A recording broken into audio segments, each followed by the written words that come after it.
I love that about the industry and being a chef. You're always out doing excursions or visiting suppliers and learning new things. It's never boring. This is the Deep in the Weeds podcast. I'm Anthony Huckstep. Being a chef is not always a round peg fits a round hole scenario. There are so many different forms of hospitality that require different skill sets. What's it like for a chef to spend decades plying their craft in international hotels and resorts? Shannon Batten is the executive chef of the Westin Hotel and 4 Points by Sheraton in Brisbane. Shannon, how are you? Yeah, I'm good, thank you. It's good to get you on the show. You've got a huge role there, pretty busy with a lot of covers. How are things at the moment? Yeah, it's good. It's been pretty steady. It's actually been a pretty solid start to the year. I think Brisbane's really picking up and doing good things at the moment. Tell us a little bit about the different venues that you're looking after. So I have two hotels here that I look after. So in 4 Points, I have the Eatery, which is predominantly a breakfast buffet. We also do Industry Brews, which is our coffee shop at the bottom. And then we have the IRD there. So I also have a Westin Charles, which is like our cocktail lounge style bar on the first floor and on the ground floor, and then on the first floor we have Sedimo by Guy Grossi, which is our signature restaurant, which is our Italian restaurant. I have Nautilus, which is a swim-up pool bar, which is pretty funky, and we try and do sort of seafoody, and we had like a Maldivian kind of feel to it this year. I introduced some dishes that I knew out of the Maldives into there, so kind of on a Friday, Saturday, Sunday, a bit of a pool party vibe.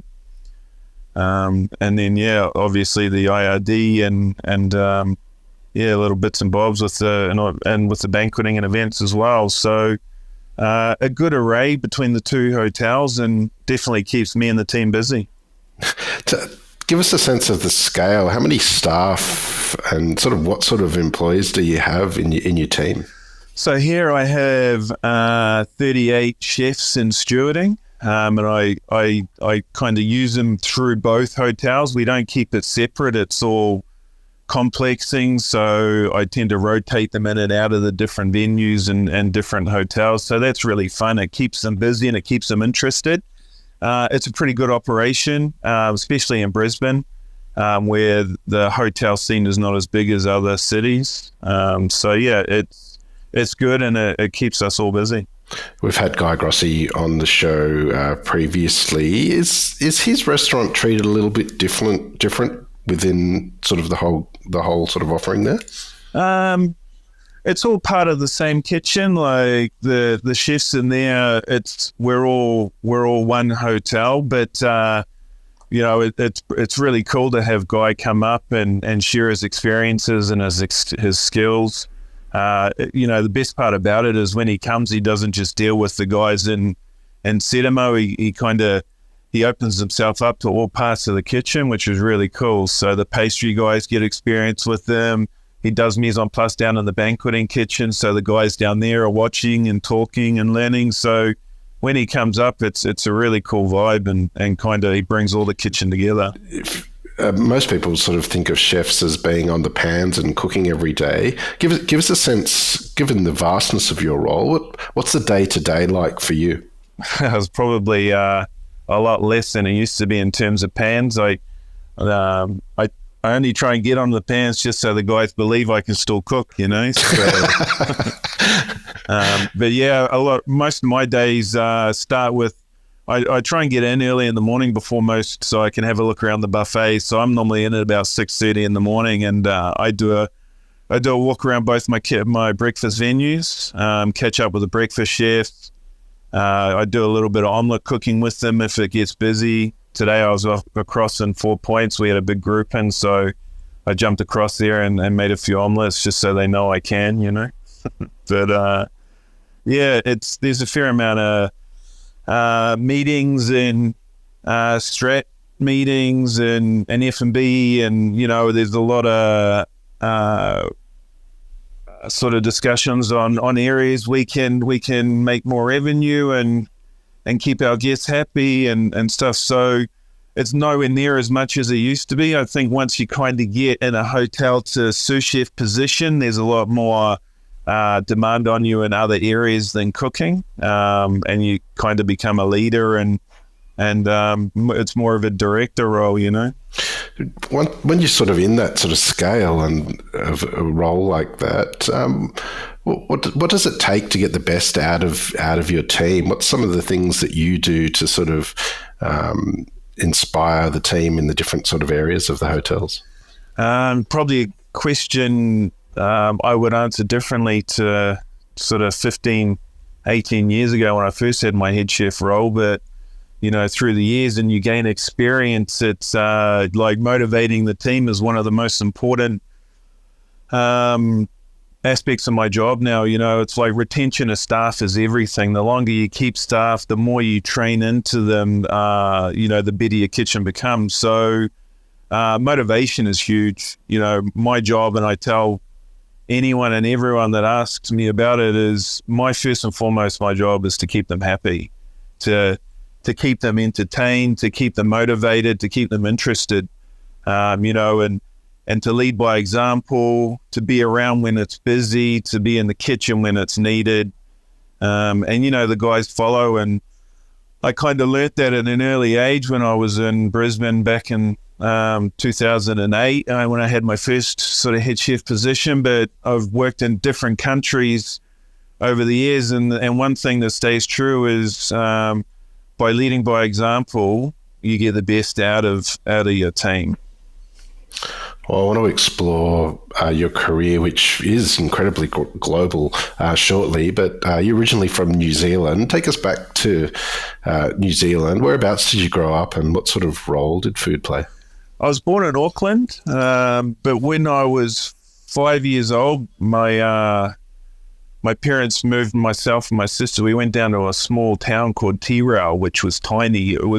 It's on the main highway through New Zealand, state highway, and they bought a tea rooms, a cafe there, and that's probably when people ask me about food. That would be kind of where I started when I was 5, and my mum would work 7 days a week. She'd take off 1 day a year, which was Christmas Day, was the only day it was closed, and they had this tea rooms cafe, and everything was homemade. She would make a massive pot of mince, and then she'd divide it into the different types: the steak and kidney pie, the steak pie, the mince pie, the cheese pie, you know, chicken pies. She would make all the filling, and then she would employ a lady that just put the pies together in a kind of a back kitchen room. And she, you know, her pies were famous, her burgers. She did an amazing fish burger that people used to rave about, and like massive pancakes, or we called them pikelets, and,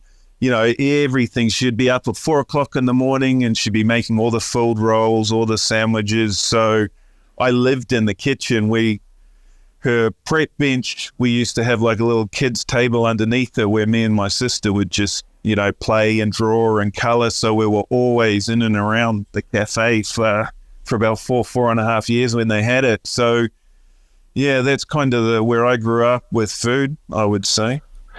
Was a career in food something you always considered, or did you sort of veer off in another direction at all?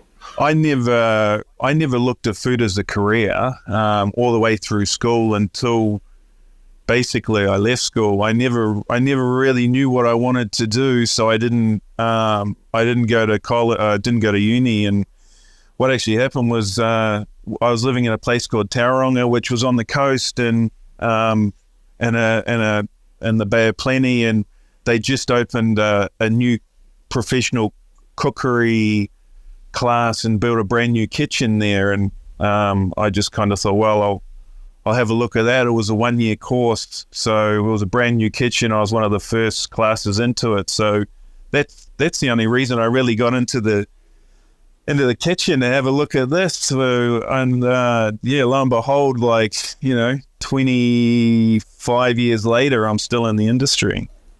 Tell us about those early years when you got a foot in the door. What were the really sort of important venues and people that you worked with? Once I finished cooking school, I moved back to Auckland where I was born, and I was working in a hotel called the Sheraton Hotel and Towers. And at the time, this is back in like 99, and when I first started, and it was like the best hotel in New Zealand. So I was working with like different chefs from all over the world. There was like German, French, English, and it was a real sort of hot pot of egos and temperaments, and there was screaming and there was shouting, and it was real old school, and I kind of I loved it. I loved like that pressure, and I loved like, you muck up or you make a mistake and you know about it, but when you do well, you kind of pat it on the back and you're part of a team. So that was really, for 4 years I worked there solid, and I was, I would do minimum 60 hours a week, and I would live there, and on my days off I'd come in and I'd go into like the larder kitchen and learn how to make sauces and mayonnaises, and I'd work in fine dining for free, just so I could learn it. So then when someone called in sick, I could jump in there and do a shift. And yeah, so it was kind of where I cut my teeth before I went overseas. Tell us about that move overseas. Where did you go first, and how different was it to what you were used to? I left New Zealand when I was 23, and I went to Scotland, and I was in Edinburgh, and I didn't want to go to London because I was kind of feeling, I don't want to be like really kind of overwhelmed by everything. I thought, I'll go to Edinburgh for a couple of years first and cut my teeth there and learn the way of working on the other side of the world, and then move down to London. But I ended up staying in Edinburgh for 6 years, and I worked in this place called the World's End Pub, which was like one of the busiest pubs there when I first got there, and I was there for 4 months, and that was crazy. It had like a hatch in the ground, and you'd have to get all your mise en place and everything during service, you'd be going underneath the kitchen and the floor. And this pub was over 200 years old. So it was like, I had like the steward in there and then one other chef. So there were 2 chefs and a steward, and that's all you could fit. It was literally a box. And, the Scottish accent, I couldn't understand a word they were saying for about 4 months. And it was a real experience working there, but I ended up in a place called the Balmoral Hotel for 3.5 years, and it was like, it's 120 years old, and it's built over the train station. So when all the celebrities would come and stay, they'd use the tunnels and the grottos. So we had like, the Rolling Stones and the Princes, and the King now, like whenever they came into the hotel, they would come in through underground. So they didn't have to come through the front door. And there was a Michelin star restaurant on there called Number One, which I worked in. And so that was sort of my first taste of Michelin star food and the pressures. And yeah, it was pretty surreal. I thought I was a good chef, and I go into this place, and for 2 months, all I had was the head chef throwing food back at me. Underseasoned, overseasoned, undercooked, overcooked, and I was like, my God, you really questioned how good you were. And yeah, it took 2 or 3 months, and then it clicked, and it became really cool. And I worked there for 3 years, and we got best restaurant in Scotland. And yeah, it was an amazing experience. And it was kind of the foundation, I would say, for the way that I cooked for several years through Westin cooking. What did you take from your time in Scotland? Working hard, working fast, working smart, and having a good time. I mean, we would start, some days I'd start at 6 a.m. and finish at 11 at night. And it consumed me for many years. But once you finish work, you'd go out for a drink, or, you'd go home and see your flatmates, and you'd just unwind and have a good time. There were so many good pubs and restaurants and stuff. And like, Edinburgh is a real university city, so you had people from all over the world coming from there, all through Europe, Ireland, and yeah, I had some of my best mates that I still keep in contact. Was my time there. So yeah, it was a really cool experience, and the independence of living on the other side of the world on your own is pretty humbling. Why did you leave Scotland? my parents moved from New Zealand to Hervey Bay, and I had seen them once in 5 years. So I actually moved to Brisbane because it's the closest major city to where they are. So they've been there since 2004, and I wanted to come back to family or closer to the family. So I left Scotland after 6 years. Tell us about your time in Brisbane. So I was in Brisbane from 2008 until 2013. The first stretch I was here, and I didn't know much about it. And I took like 2 months off and had Christmas with the family, and I moved down to Brisbane in I think it was January in 2009, and I started working in a restaurant called Sea Salt, and it was owned by a pretty famous Queensland chef called Russell Armstrong.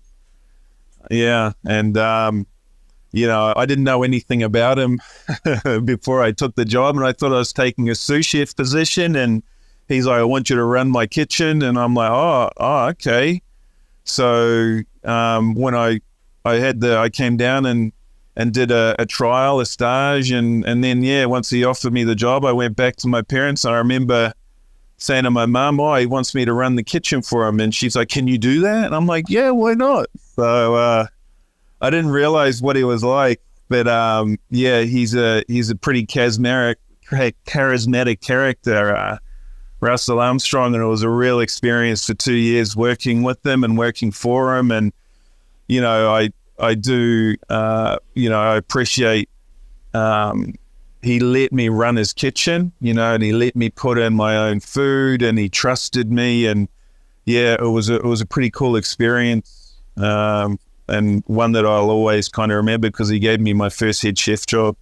Given that context, and you felt like you weren't maybe ready for that, what was it like getting a chef's hat? Pretty, it was pretty humbling, but I didn't really know what I was expecting or experiencing, so it was kind of, I don't think I'd appreciate as much as I would now. It was kind of like, okay, great, what's next? What are we doing next? Kind of, instead of being like, wow, we just got a chef's hat, So, it was rewarding, but it was extremely tough, man. I had a pretty small kitchen. There were times where I was like 11 o'clock at night, sitting on a milk crate down in the car park, having a cry because it was just intense and hard, You spent a bit of time in Brisbane in that spell, and were important to Iceworks. Tell us a bit about that venue and sort of the relaunch of that. Yeah, that was really cool. I felt that I grew a lot there, and it's the longest I've stayed in one spot. I was there for 1 month shy of 4 years, and that was a big role when I took it over. It was an underperforming venue. It had gone through a couple of shifts previously, and it was a pretty good position to get. I was still fairly young, obviously. I think I was like 28, 29, and it went through a lot of change while I was there. I think that's why I stayed so long. It started off with a fine dining and a bar, and by the time I left, we had a tappers wine bar and a brasserie and a 120-seater banqueting venue, and we were smashing it, like through the rugby and the rugby league and the concerts. We'd be full, all the outlets and all this, and it was still run with the one kitchen. It's like all these venues were built, but the kitchen was never altered. They kind of just gave me like a rationale oven and said, away you go and good luck with it. So it was like on game days, it was huge. We'd be trying to service 5 sort of venues out of the one kitchen, and it was really cool. It was really cool. We kind of perfected it. There was a few kind of hairy services at the start, trying to find the method of the madness, I guess, because you can imagine everyone wants to eat in 2 hours and then go to the game. So you'd have about 560 people all eating from different venues. And back then, everything was homemade. We'd make all our own pizza bases, and I would make all our stocks and sauces from scratch, and so it was all really. I was really kind of happy with what we were doing there with the menus. It was pretty cool. You took off around the world at that stage, and really sort of your career in resorts and international hotels really took off. How did the gig in the Maldives come about? I was in Brisbane for, at that point, close to 6 years. And at the time I was single and I wanted to do something different. And I thought it was either ski chalets or somewhere pretty remote and exotic. So I actually applied for places through Europe for skiing, and then I applied through like Seychelles, Bora Bora, and the Maldives, so to see which came back. And yeah, it was funny. This headhunter actually got a hold of me and was like, "Are you interested in the Maldives?" And I'm like, "Yeah." And they go, I'll always remember the resort. It was called Kamandu. Not spelt like commando, but with a K. And I look at it online, and it's got like 65 villas. It's 250 meters by 30 meters. You could walk around the entire island in the space of about 6 minutes. And I'm like, my God, what am I going to do in this place? So I talked to the GM on the phone, and all as he did was tell me everything bad about working on islands. You're going to be on your own. You're a single guy. You're coming to a romantic place. There's only honeymooners and old couples coming here. Why do you want to come here? This isn't a place to come party. And I'm like, wow, this guy's just trying to talk me out of not coming, So I've always been pretty adaptable wherever I've worked. So I thought to myself, well, I'll give it a year and see how it goes. And I ended up staying 6 years in the Maldives, and I was in Kamandu for 2 years. And in the time I was there, we also built a brand new resort where the owners asked me to open it, and with the same GM.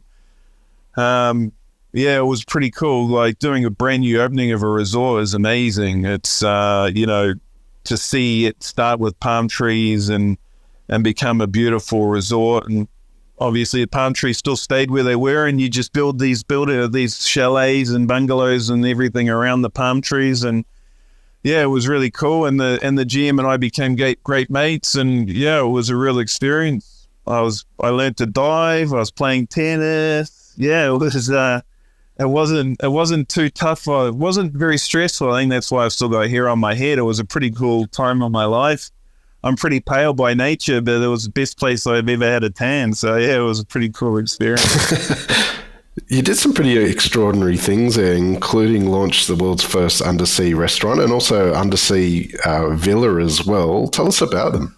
Well, in the brand new opening, I did the largest undersea villa and undersea restaurant. And then I went to Conrad, and yeah, I did the first all glass undersea restaurant, and then we did the undersea villa, which was the Maraca. So I mean, it's pretty cool. It's like, just to see everyone's response when they're sitting underwater and the fish or the shark or the eagle ray just swims over the top of you like you're in SeaWorld it's always fun to see. And the Maraca was an amazing experience because they ended up sending me to Russia to do some like promoting for it. And once we launched it, we had some pretty huge VIPs in there, and we were charging $50,000 US a night, just for one night to stay there. And it was a really cool experience. It was very good. How do you create a food offering to sort of match that sort of setting? By telling them they can eat whatever they want, basically. And if there was anything special they wanted before they arrived, then I would organize it. Otherwise, I would go and see them when they arrive, and I'd ask them what sort of things they're looking for, and obviously recommend things that are kind of local as well. The local reef fish or tuna fish curries, and the reef fish ceviche where the fishermen have just brought to me a couple of hours before. But then if they obviously wanted things a little bit more westernized, we always had truffle and foie gras and wagyu, and fresh lobster. I had lobster tanks and everything. So yeah, I mean, it was basically it's like a kid in a candy store for adults. You can basically eat whatever you want. The house champagne that was in the villa was Dom Perignon, and there's Cristal, and you could just eat and drink as much as you wanted for 24 hours. Did your time there have an impact on how you approach your career moving forward? I think management-wise, 100%, because you're working with, my team was Sri Lankans, Indians, Bangladeshis, Maldivians. So I've never really worked with people from Asia yet. This was my first experience, and it was really good. Like, super respectful, and they just wanted to learn, and to motivate and to keep them happy was kind of the first time I really realized how much you can get out of people by giving them opportunity and spending time with them. So we'd all work hard together, and they would get so much out of it every time you change menus and every time you do a service with them. And I mean, in the Conrad, I had 135 chefs. So trying to remember that in terms of names is just ridiculous, You left the Maldives and ended up in Singapore. And, during your time there, you won Executive Chef of the Year at the World Gourmet Awards. What did you take from your time in Singapore? And is it a different market to those that you'd experienced previously? 100%. Singapore was aggressive and high pressure. And I actually arrived there March 2020, just before COVID lockdown. So I turned up there with a 6-week-old baby and my wife, and it was pretty surreal and amazing timing, really, because 3 weeks later the actual Singapore went into lockdown, and then once we came out of it and went kind of back to normal, which took a year plus, it was experiencing Singapore in a whole different way. I spent a year in Singapore where you weren't even allowed out of the house, and then so I was there for 3.5 years, and for the last year and a half I felt like I was being in a new city and doing the touristy things, and as the hotel opened up, it was like, as all hotels opened up and back to business, it was about trying to get as much of the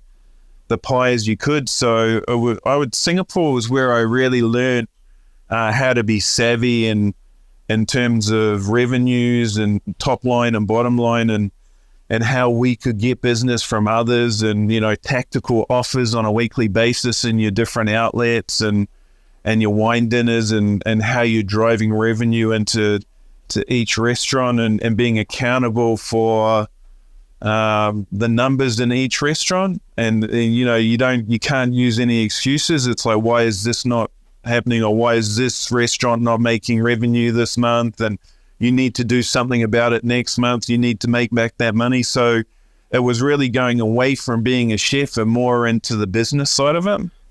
Throughout your career, you sort of cooked as a private chef to so many sort of VIP guests all over the world. Do you have any stories of any in particular that you can share with us?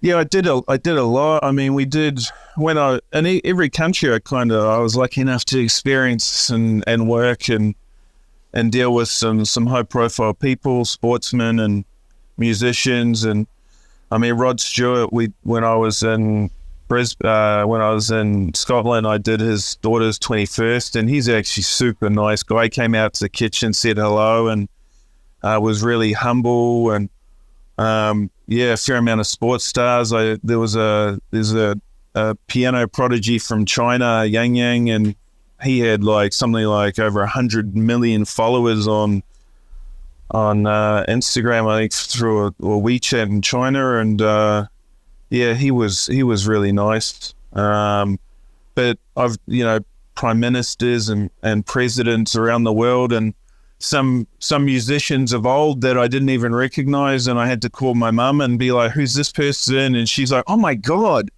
you've got them there kind of thing, So, and yeah, like, I mean, it's definitely, it's the opportunity of meeting people is one of the best parts about being a chef or being in the hospitality industry and working all around the world. You kind of fall into meeting these people as well, and it's pretty humbling. It's really nice. What was it like for you coming back to Brisbane? A little bit nervous because when I left, I never thought I was coming back. And then once I met my wife and we had my son, it changes your perception of everything. And then I all of a sudden looked at Brisbane as a really cool place to bring up a family. And that's why I was looking at it differently. And it actually took me a while to come back here because it's pretty hard to get a job outside and come back into Australia because there's already so many good chefs here. So why do they need to bring someone from the outside? So I was pretty lucky, and I got the position here, and I had convinced my wife, who absolutely loves Singapore, to come here. And it's been a really good move. We've been here now for 9 months. We're pretty settled. My son's just started going to kindy. My wife has a good group of friends. So I think it's a pretty good move. I'm pretty happy to come back. For those building their career in hotels and resorts, or even running businesses, with such a large amount of staff like you do, what sort of advice do you have in getting the day-to-day right? I would always assess where I am and what I'm doing. I'm my biggest critic. I'm extremely open to advice, and I talk to my commis chefs just like I talk to my executive sous chef. And I want people to tell me when they think things are good or when they think that things are bad. So, I have a real honest kitchen. So my door is always open. I share actually my office here with my sous chef and my executive sous, and they try and close the door, and I'm like, hey guys, please leave the door open, because if anyone comes past, I want them to feel like they can always come in. So, and patience, in our industry, things always happen. It's always fluid. So you've got to understand and they probably expect the unexpected. Is a bit of a cliche, but it's true. You've got to roll with the good and the bad, and appreciate it when it's good, and handle with humility when it's not so good. And I think people want to know that they can come to you and you will help them with the situation without being angry or making them feel worse for it. So that's why I always try and make sure the guys are always welcome and they can always come to me with anything that they need.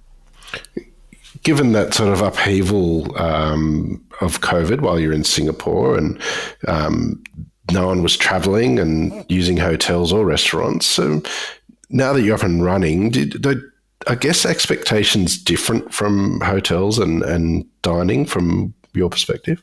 I think that the whole industry changed because before COVID, I think there were a lot more people in the industry. And then I think with the industry, when it went into a lockdown, people had to find jobs and other ways of earning income. And I think it's been really good for our industry, actually, because I think coming out of it, we've needed to make more of an effort to welcome people into the industry, because people have left, and it can be unsociable, it can be long hours, it can be high pressure, and when you count the hours versus what you get in terms of money value, it may not be worth it to a lot of people, and so a lot of people didn't come back to the industry once they found other areas that they were forced to go into to make a living. So I think it's been really good for our industry, because coming out of it, we've realized how much of a shortage there was and still is, and we need to look after the people in the industry a lot better, and I think that's happened. when I was in Brisbane last time to being in Brisbane now, I think the industry in Brisbane is so much better. I think they get paid better. I think that, the work-life balance is far better, especially where I am. I mean, the guys, they're working 40 hours a week and getting paid for every hour that they do. When I was last year, I was working 60 hours a week and getting paid for 38, so I think the industry is a lot better, and I can see that with the people that are coming into it now. I think it's a really cool industry to be in at the moment. Well, you're doing amazing things up there in Brisbane, but what do you love about what you do? I love the people, and I love working with all the different people, and we don't, not that I judge, but we don't sit in an office, and it can be pretty mundane at times. I think what we do is always different and always fluid. This morning, I had half my team in. We were doing a breakfast for 250 people, and the management for the hotel were in helping with the plate up, and my commies were meeting the GM, and there was mingling with different people, and then after that they're all into doing lunch functions, and it's just always busy and always different. I got an Indian gala dinner on a Friday night, so there's new food the guys are going to be learning. I do an out catering on a Saturday for a wedding somewhere, and so I'm driving a truck somewhere, so it's just always different. And the skills that you learn aren't always about cooking. There's a lot of different. I mean, I can be a truck driver now, and so it's always just varies so much. So yeah, I love that about the industry and being a chef. You're always out doing excursions or visiting suppliers and learning new things. It's never boring. Well, Shannon, it's an absolute honour to have you on Deep in the Weeds today to hear just a part of your story. Please keep in touch, and we'll catch up again soon. Yeah, thanks a lot. It's been cool. This is the Deep in the Weeds podcast. I'm Anthony Huckstep. Stay tuned as we take a deep dive into the lives of the incredible people who ply their trade in the food and hospitality sector. Special thanks to executive producer Rob Locke for making this all happen. Follow us on Instagram at Deep in the Weeds Podcast, or email us at podcast@deepintheweeds.com.au. Stay safe and be well.